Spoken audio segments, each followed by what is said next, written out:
मथुरा का अत्याचारी राजा कंस हर पल भय से कांपता था। भविष्यवाणी ने उसके दिल को हिला दिया था।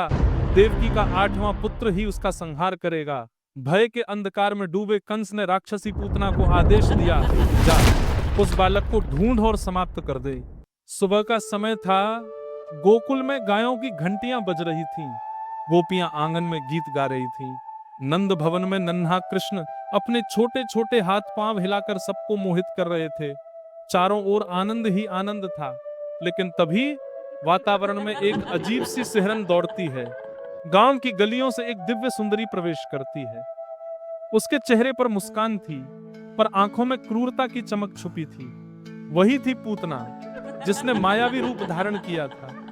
उसकी चाल में लय था, आवाज में मिठास और सौंदर्य इतना कि कोई पहचान न पाए कि ये मृत्यु का रूप है। पूतना सीधी नंद भवन पहुंची।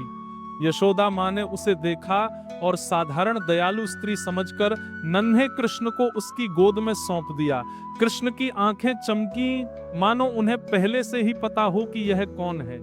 पूतना ने अपने विषैले स्तनों से कृष्ण को मृत्यु देने का प्रयास किया, परंतु कृष्ण तो कोई साधारण बालक नहीं, वे स्वयं जगत के पालनहार थे। मुस्कुराते हुए उन्होंने उसका प्राण संचार खींचना शुरू कर दिया। पूतना दर्द से चिल्लाई, उसकी सुंदरता का मुखौटा टूट गया। अचानक उसका असली विशाल राक्षसी रूप प्रकट हो गया। उसकी आंखें लाल हो गईं, शरीर पर्वत जैसा विशाल, और उसकी चीख से गोकुल का आकाश कांप उठा। एक भीषण गर्जना के साथ वह भूमि पर गिर पड़ी।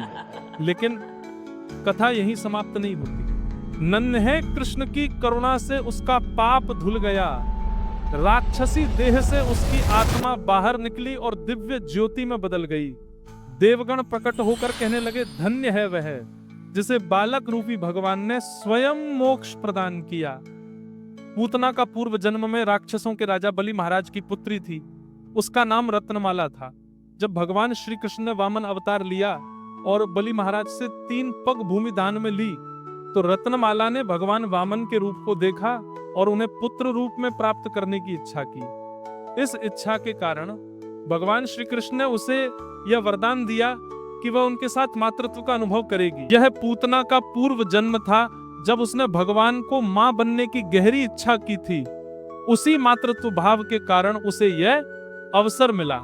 दोस्तों, पूतना ने कृष्ण को मारने के उद्देश्य से विषैले दूध से उन्हें पिलाने का प्रयास किया, फिर भी भगवान श्री कृष्ण ने उसकी मातृत्व की भावना को स्वीकार किया और उसे मोक्ष प्रदान किया।